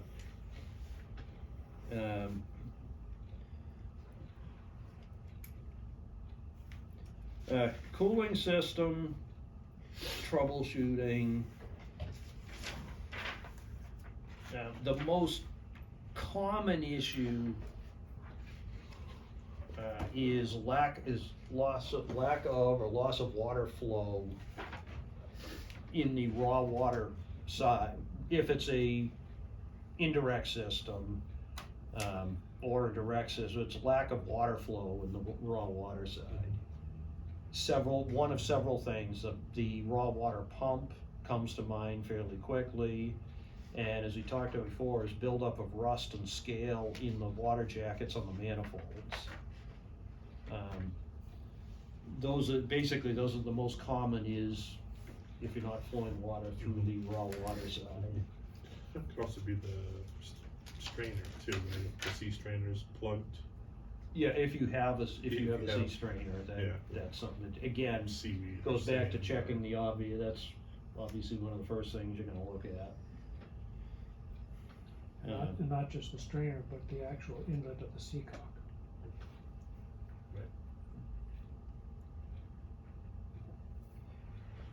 Just wanted to ask your wife to dive into the boat and clean it off. Yeah, take this I don't one mind. aside and this scraper. I like snorkeling. I clean the pool snorkeling. The governor tells you no. Then the next thing is lubrication system, troubleshooting, oil pressure, and again, as I said, anytime low oil pressure is indicated, immediately shut down the engine and find the cause. And, I mean, that is crucial. Lack of oil pressure will destroy an engine in minutes. That's one that you really can't mess with if you lose oil pressure. And, it is oftentimes oil pressure loss. Obviously, one of the most common causes is lack of oil. You check your oil, it's full. At that point, it could be a problem with the sending unit or the gauge, but it also could be a problem with the engine. So you have to kind of make that call. Is it worth risking, a $4,000, $5,000, $6,000 engine to save the cost of a tow? It's kind of hard to be certain whether you actually have an oil problem or not. I tell people, if you're thinking that maybe it isn't the engine, maybe there is just an issue with the gauge, which is common. You can listen to it. Like in your case with the Chevy V8s. You're listening for lifter ticking. It just doesn't sound normal. If you don't hear any of that, you may be okay. But it's, again, it's a hard call, because if you make the wrong call, you could end up costing yourself tens of thousands. Yeah. So my engine and instrument panels does not have a oil pressure gauge, is that Yeah. something you can retrofit like? You actually can. Now, normally they have if they don't have a gauge, you usually will have a light or a warning buzzer. Okay. I mean, we get into it later, but personally, I'm a big believer in having both. Usually they come with one or the other. I know in my boat, mine had an oil pressure gauge. I actually put a sending switch and wired a buzzer, because the problem with the gauge is you have to look at it. Yeah. And let's face it, no matter even the most conscientious captain is not constantly staring at the oil pressure gauge. And if you're cruising at 3,500, 4,000 RPM, it only takes less than a minute to destroy a motor. If something, you say a oil filter ruptures, or, again, these are uncommon events, but it can happen. Is that why? So I put the buzzer in, because an audible buzzer, you're gonna hear it. In an automobile, I say a light, I believe, as far as I'm concerned, all cars should have an oil warning light, even if they have a gauge. The problem with the light in a boat is, in the bright sunlight, you may not see it, and that's why I like the idea of the buzzer. Yeah. Our oil pressure gauges are actually off. They don't read accurately. They don't, the funny, a lot of them don't, and Yeah. it's really not, the actual pressure really doesn't matter. It's what's normally for your boat. Yeah, yeah. And that's what you're looking for. If Yeah. something changes. We only know they're off because we've got the Mercury vessel view. Yeah. So on our phone, we can look at all the engine parameters, and so we can actually get, Real time? yeah. Yeah. Yeah. Well, how do you know it's the gauges that are off and not your? Not your That's a app. good Your point. app. Okay, How do you know where- it's a software? Because the Where- funny where thing does is, the app- where's the app get its? both your its data? app I know, I and the would gauges say are getting that information from the same sending. From the same sending, Yeah. right, right. So how do you put another sending unit in? Where does it go? In my case, I just teed it. So the same source. Basically, yeah, it's a pipe thread that goes into the engine block. Goes I in- put a T in, put the original sending unit in, and then and a switch, a pressure switch from the. Yeah. Yeah, I think the vessel view plugs into the engine harness. Yeah, but the point is, it's using the But it same comes, sensor. right, yeah. But on the vessel view, it's a little bit normal. On the gauge, it's both of them, it's about the pressure is like at a quarter. So if we didn't have that vessel view, if it went down or something, that's from where it was. Yeah, And but it might be a problem. my point is, you should just get used to what's normal. Yeah. I find that factory gauges on both automobiles and boats are generally very inaccurate. Same thing with fuel gauges, you need to get to know every vehicle's a little different.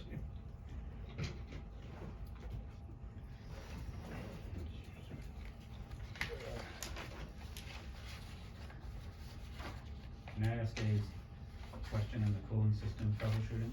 Yeah. How do you test coolant for seawater infiltration? So if you had seawater so you've got an indirect system, so you got freshwater cooling and you got antifreeze, but then seawater got into that somehow, it bypassed. That's Is there very unlikely, because the closed part of the cooling system, the antifreeze, Yeah. is that's pressurized. The seawater is not. The I'm not gonna say it Northern can't happen, Lights- but I haven't really heard of that happening. The Northern Lights generator is strange, and if you don't have the hose on exactly correct, there's this rubber elbow that goes onto the heat exchanger, and if that isn't on exactly right, you'll get seawater that'll go right into right into the cooling system. Alright, yeah, this That- is that happened to me. on a generator. Yeah, so Yeah. I flushed it, thought I did, and then, I flushed it like 2 or 3 times, and then drained it, and then I put brand new, antifreeze in, but then my mechanic told me when they were closing the engine down that you had, you had salt water in the coolant, and I didn't know whether or not it was still left over from maybe Yeah. a bad flush job I did or something, but I was wondering if there's a gauge or something that you can test whether. Other than analyzing the coolant, Mm. I don't know, again, it's not Yeah, something yeah, that's yeah. that I really, has been a common occurrence. Cause like I said, in the propulsion engines, the coolant is under pressure, and it's a closed system. Right. So you normally you don't get that without having a leak somewhere. But it seems odd how you could get seawater without I mean, obviously you must be losing coolant into it must be going the other way too, because otherwise you wouldn't I have don't know. room for seawater to get in there. The heat exchangers on the Northern Lights it's just a long tube, actually a series of tubes, but it goes into these rubber fittings on either end. Yeah. And if the rubber fittings aren't installed correctly, it could be a possibility, I've never heard of it, That Yeah. happened to them, but, yeah. yeah. Hmm. Can you explain never understood how the surge tank or expansion tank works on the closed system? Yeah. What's happening there? Well, basically, as you're, and this is true in any automotive, it doesn't matter, as your engine warms up and your antifreeze warms up, what's gonna happen to it? Expand. It'll expand. The radiator cap, or in the case of a closed cooling system in a boat, is the cap for the heat exchanger, the cap for the cooling for the closed part of the system. Will allow it to build up, this is getting to what I was saying earlier, it'll allow it to build up to usually it's 12 to 16 pounds of pressure. And then after that, it will vent off the excess coolant into an expansion tank. Okay. And it's just a plastic tank Right. that, So if I had paid attention as the engine warmed up, if I went down to look, it would fill up. yeah, you'll more. see that tank will come Okay. up. And then what ends up happening is, after you shut it down, and as the engine cools down, it will actually It's a pull, vacuum. cause as it contracts, it'll pull that back into the And the reason you need to cooling leave system. some in there is just like the priming of the whole system to keep. Well, ideally, you don't want any air in that closed part of the cooling system. So that heating and cooling a few times will literally burp out the air, so that if you take the cap off, it will be absolutely full to the top. Yeah. But yeah, the expansion tank is just that, it takes as the coolant expands, it goes into that tank, and then as it cools off, it'll get pulled back in.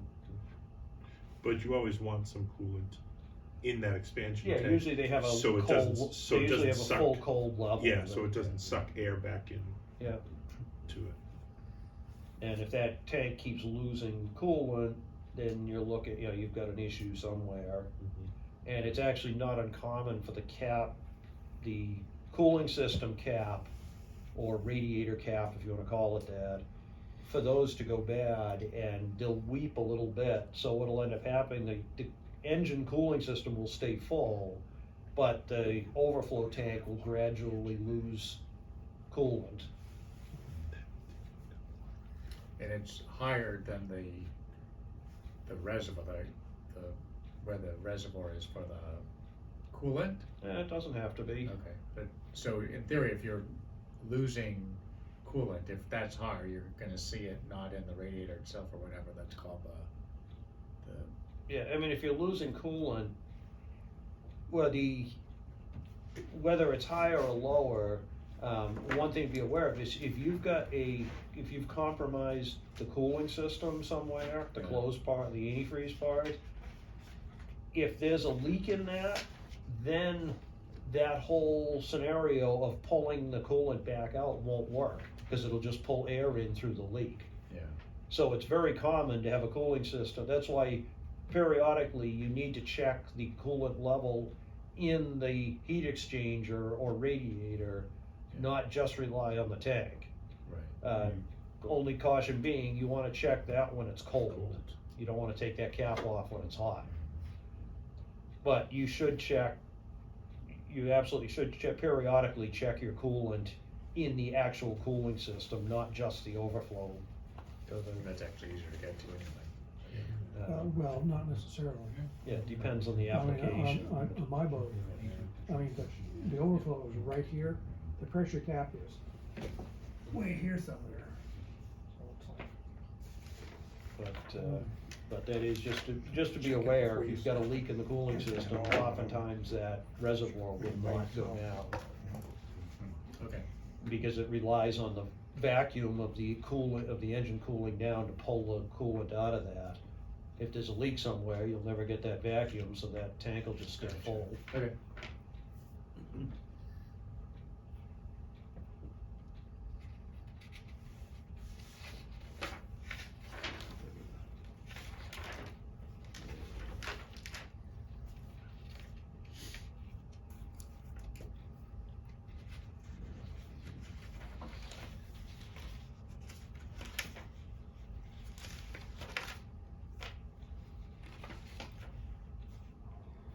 Alright, might as well, I'll quickly start on chapter 6. There.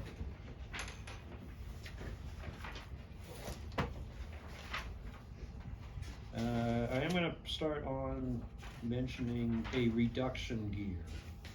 And I mention it because you will see questions on the test, and this seems to be one that a lot of people have trouble with. Reduction gear reduces the rotational speed of the propeller shaft. So basically, meaning if you've got an engine running at 3,000 RPM, you don't want, basically, you don't want the propeller spinning at excessive speed. Propellers, a propeller is efficient within a certain speed range, and engine speed is generally a lot higher. So on a inboard type drive system, they usually use a reduction gear. In a stern drive or an outboard, or even a V drive, they usually are changing the ratio, they're usually changing the speed or the ratio of the gears within the lower unit or the V drive. But on a straight outboard, they often call it, a straight inboard is a reduction gear, which a reduction gear, to all essential purposes, is a single speed transmission. It's just slowing down. If you have a 2-to-1 reduction gear, meaning if the engine's running at 2,000 RPM, the propeller's gonna be turning at 1,000. Is that a rule of thumb, Rusty, with the reduction gear, that the lower number is always the prop shaft? Again, as far as I know, because I'd say that's RPM, that's a fair statement. I can't think of any. It's just every time tonight I've said, yes, somebody's come up with an exception. So. But yeah, generally the prop shaft is always gonna be going slower. Slower than the engine? Except for jet drives. Oh. Jet drives often run at full engine RPM. Oh, right, cause they have less resistance, yeah. So, again, there's an exception to every rule, so. Right.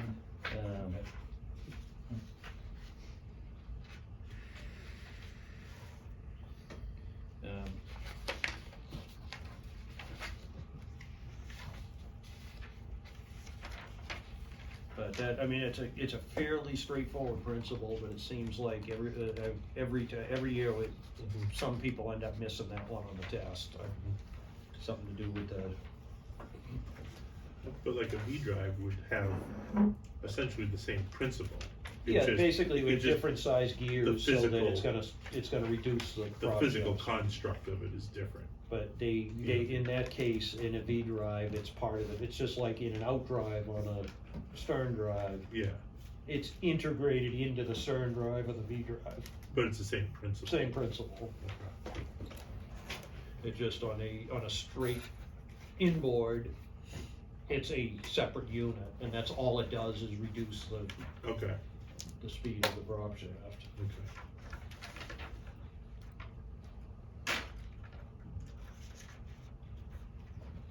Alright, and, okay, we'll get into propellers. Propellers have three distinct and fundamental measurements: number of blades, diameter of the propeller, and the propeller's pitch.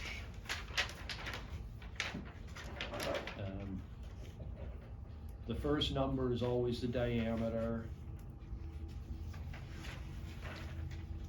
And again, for the purposes of the course, as a general rule, the number of blades on a propeller is increased as power requirement and overall weight increases.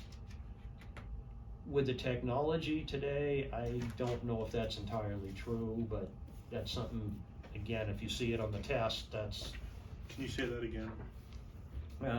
the number of blades, when you have a 3-blade Yeah. prop or a 4-blade prop, Yeah. is dependent on the, how did they word it, Power requirement. power requirements and weight of the, and overall weight of the boat.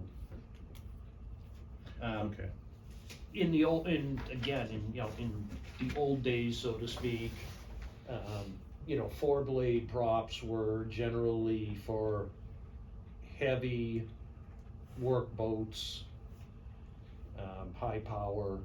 oh, okay. I think, nowadays I see 4-blade props on ski boats, and I see 3-blade props on big heavy trawlers. Okay, That's another one of those that is a little dated, but for the purposes of this course, because our boat, we switched, the previous owner switched from 3-blade to 4-blade. yeah. But I don't know how the pitch compares from the old to the new.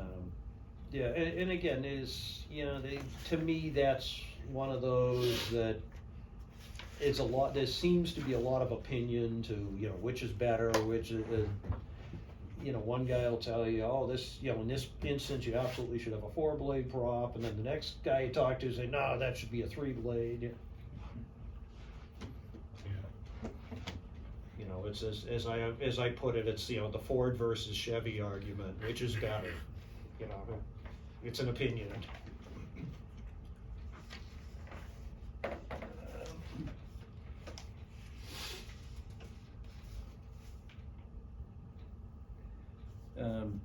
The diameter of most recreational boat propellers is limited by the amount of space that's available for the propeller to spin in.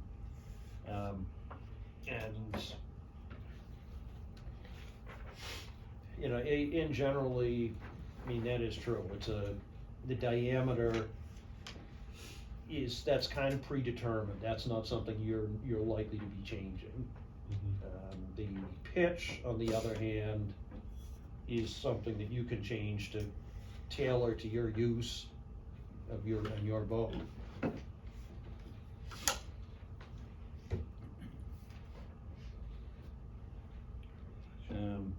And the main, the big factor for determining propeller choice is basically engine RPM and boat speed are the things you're looking at. Normally, your manufacturer has a range at full throttle of RPM that you should be running. And again, I'm talking more gasoline powered engines, which are not, do not have a governor. So at wide open throttle, your limiting factor is your propeller pitch. So you kinda want, and again, it varies depending on what you're doing with the boat, where you want your maximum RPM. But I generally find, I prefer to keep the RPM a little on the lower side of the scale. I think it's less wear and tear on the boat. But, you know, oftentimes you'll find if you're cruising at a certain, you know, say you like to cruise at 25 knots, you may find one propeller is much more efficient, your boat's much more efficient at 25 knots than another. You may give up a little bit of power coming out of the hole. And that's where, you know, I know when I've had, most of my boats, I've spent a little bit of time experimenting with different pitch propellers. How does that pitch get adjusted? Mm-hmm. How do you adjust the pitch? You don't. There isn't, you change the prop. Yeah, That's it's it. how they, Put 'em How it's on. built. yeah, it's how it attaches. Some props, you can actually adjust it.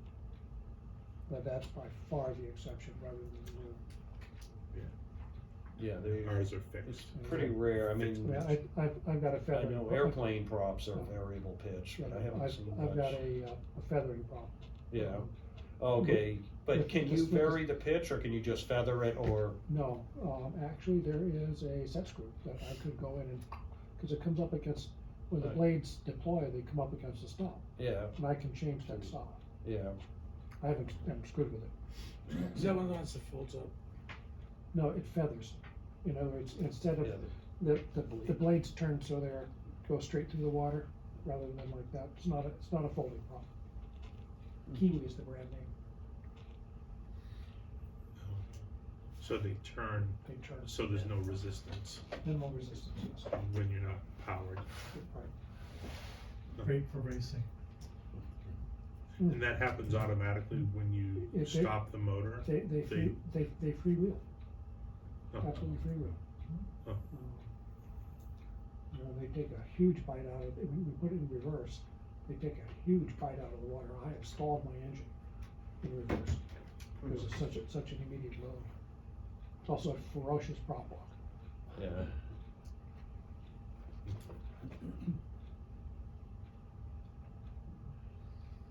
Yeah, that's probably a good point to